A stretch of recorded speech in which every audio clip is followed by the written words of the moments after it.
Muy buenos días. Good morning. I'm José Cubilla from Asuncion, Paraguay. I would like to thank you enormously for the award and the organization, the city, especially Jana, Maria Elena, Matthias, who have always taken such good care of us, and also to congratulate the other award winners. And for me, it's an enormous privilege, an enormous honor to share this award with my mentor and teacher, Solano, or other people like Richard Sennett, because I'm a great admirer of his work. I have his books. He's an inspiration. So it's a double privilege. Well, to tell you a little bit about what we do and to share with you, I'm going to show you a little bit of where we are from, a little bit of context, a few ideas about our work, and try to tell you with some constructed stories a little bit of the philosophy of our work.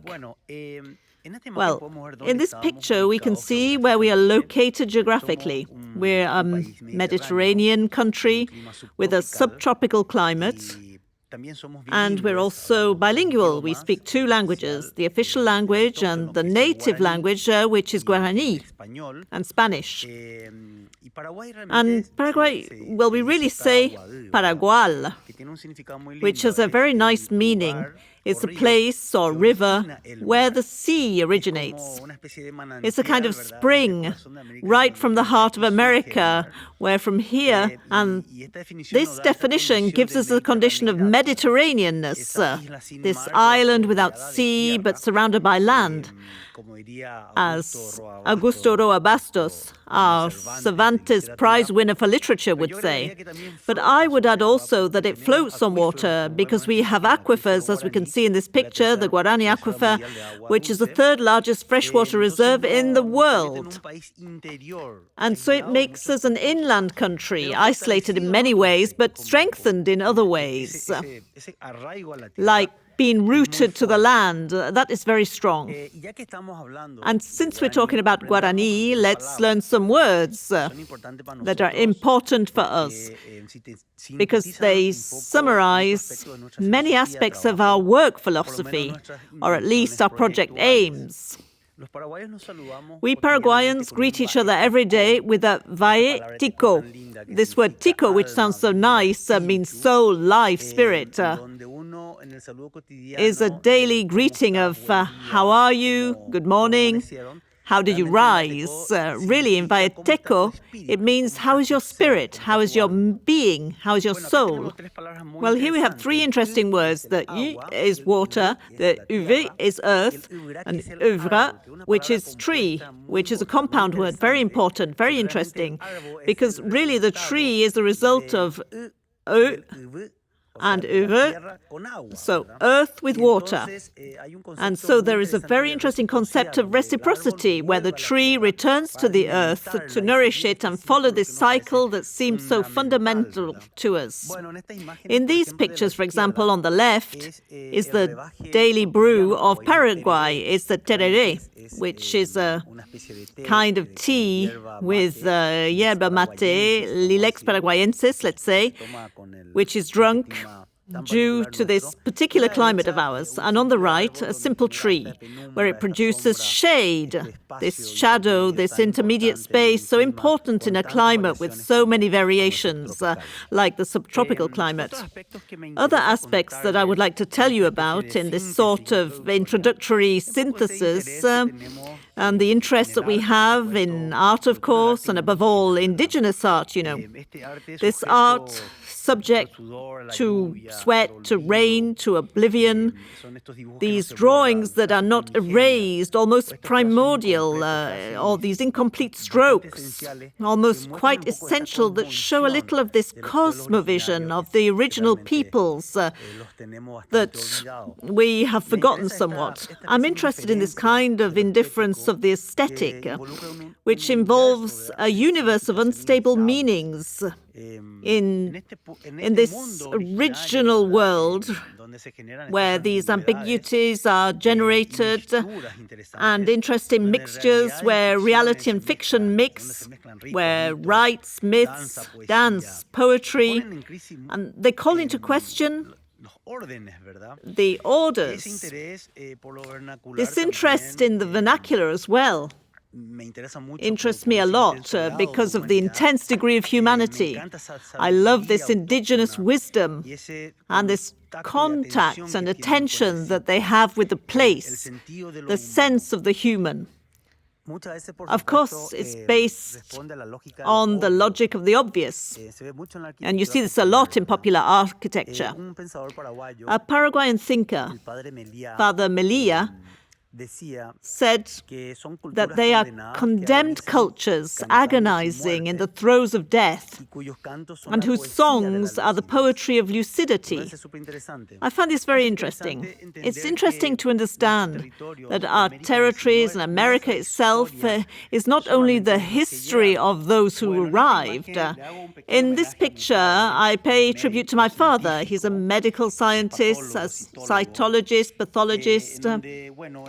Well, it's an image of human tissue seen through a microscope, where as a child, well, I used to look at these slides, these sheets, and well, I imagined aerial photos in places, as we can see in Google Earth. At that time, we didn't have a Google Earth. I imagined a bay, a port, or another planet, an imaginary world, cities, territories, strange tissues.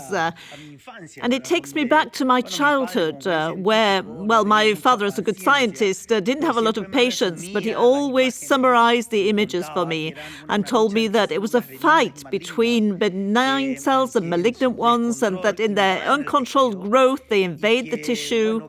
When it takes over, all these red dots, that's when it kills the tissue. The tissue dies. It's what we know as metastasis in cancer, the cancer that originates when the cells grow out of control and exceed the number of normal cells. So those red, harmful stains that destroy everything out of control stayed with me, and it made me think a lot about our actions on the tissues, whether they are urban or rural or in the territories or places where we normally act. Well, of course, there's the fear or the concern of not reproducing these stains with our actions as architects. And in this aerial photo of Asuncion, you can see how a capital city, like several cities in Latin America, is expanding in an uncontrollable way, which is a problem that exists in cities, especially in Latin America. Asuncion is a city that was founded as a fortress in the search for gold when the Spaniards entered through the Rio de la Plata. They settled in a place with many hills. High up, where the river turns, this is the Paraguay River that originates in the Rio de la Plata and goes to the Mato Grosso in Brazil. Of course, when Pizarro takes the gold, let's say from Peru, well, Asuncion is abandoned to its fate. And you can see how this city grew. And you can see perfectly this kind of metastasis of the actions that normally take place without planning in our cities. Well, here we can see an image of Asuncion in colonial times and how the constructions were adapting somewhat to the biophysical aspects, to the structures that were there, let's say, built naturally by the water or paths. And so I find it very interesting to understand the places and how they were originally, and how we have to decode these places in order to understand them and act on them, to understand these layers that perhaps are not historical like in Europe, but more geographical. Well, in this picture, we can see a bit of this imposition of the laws of the Indies, where the models sometimes do not adjust to the geographical ones, and we erase many traces that existed before. And there are numerous pre-Hispanic models that provide data, solutions that have been forgotten. Well, this great Chilean thinker, Humberto Maturana, said that the world is really the one that we shape, but not the one that we discover. And the question I always ask myself is, how do you do it? Especially in Asuncion, which has some very interesting hills. Here we have a bit of a view of Asuncion, the green aura that survives in spite of this grid traces. And well, this is the horizon, this connection with the green and with the Chaco, etc. The truth is that what I want to show you a little bit is to take you on a walk through my country where we see interesting aspects of the wonderful, beautiful landscapes and also this material culture whereby the earth produces fantastic materials, where we have the possibility of taking a position, a quantity of materials that we use in our work, and we love this concept of circular economy, where the craftsman is valued and works in our team on our project, and we build with the materials available. The places, all these constructions, all these stories, built for those who hire us. Of course, the idea of showing materials, or how we start using the material once we get the material to build the places, the spaces. Here we can see an example of wood, of reforestation, where we created a kind of structure, where we built stairs, etc., etc. In this project, or this house, one of the first we did, we received a lot of information and facts because of these constructions we do on site. It seemed important to us to have the least impact possible, understanding, of course, all this interest in our master craftsmen or the materials available. In this operation, we found it interesting to understand that there was a common landscape, and we decided to do a construction where the experience of a whole community is respected. Even though the project is private, we always feel it's public. So this gesture of going underground so that people can still see the horizon, and this act of going underground, we began to find or use the materials on this site, and with these we built the shelter of this house. We returned the earth to the roof as a kind of idea of reciprocity despite the destruction of a site. And well, this is one of the first projects, one of the first ones that gives us a bit of this guideline or this joy, let's say, of being able to redeem ourselves with a site which we felt was interesting to share as a first job. In this project, it's a house. It's a house in a forest. The name is Arapitu. The name in Guarani is very interesting because it's a compound word, like the life of the tree. In this case, Arapitu, Ara is day, Pitu is darkness. And the Guarani Commission, the most important, most interesting place was always during the day when there is shade, when there is dark. And this house is almost inside a forest. It's not a house in the forest, but it's the forest in the house. The idea of being kind to everything that exists. And well, in this Google Earth photo, the house practically does not appear. And I found this very interesting, not because of mimesis, but because of attention to the fact that what we produce, the architectural product, did not cause destruction, and life could continue freely. This place where we can connect with nature And this is what we're talking about, right? In this house here, we can see some images of the incorporation of the world into the interior and vice versa, especially the vegetation. And, well, it's a project where we also have a terrace. We produce food, we have a terrace garden, some vegetable gardens, and it's a very important connection. In this other project, the San Francisco building, I think I define this project, which is, of course, a project which is already more part of the city, as an apartment building, a site of hills and greenery in Asuncion, a neighborhood called Barrio Jara. The decision to carry out a project in a place like this, it seemed like a challenge and a change of scale. And we are involved in the construction process. We designed that process because we're interested in the idea of being connected with the masters. And, well, and this reciprocity between information and knowledge is very interesting. This building is like a kind of machine of its own construction, really, where the components, whether they be filters, whether they be perforated facades, or they contain some strong light that we have on this northwest side, and also this interior space, or this kind of lung. It works with all these concepts that I find interesting. We collect the water also with these brick walls without joints or curved to collect all the rain that we get. And it's a building which is ultimately made up of flats that are protected from the weather.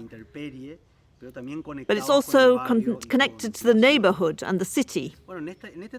In this project, Takuru, in the interior of Paraguay, and for a large family, it seemed interesting, because of the beauty of the site, to examine the possibilities of investigating what was available on site. And it seemed that the land was suitable to build a house, where the truth is, on seeing the site, we understood that the Takuru was a kind of model to be interpreted.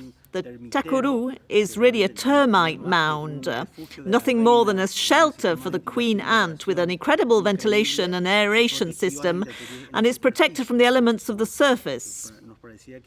It seemed to us that we had to recreate a kind of Takuru in this place, and we did it. We made a reservoir for the animals of this family. With the land, we built the house. 86% of the material is from the site, so practically no logistics.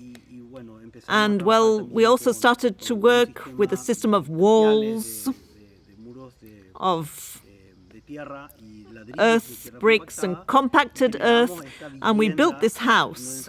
We also started to design the roof based on what we had available. And of course, the inspiration comes from Roman vaults. But here we can see how we used the earth from the excavations and from this reservoir, and we also built the house, conscious, of course, of the small budget. And we saw other ways of making savings too, with subsoil ventilation, water treatment, and we created this house that rises from a place and that was quite well integrated into the site, really. In this other house, when we finished this house, we thought it was interesting that this construction system should not only be seen as something rural.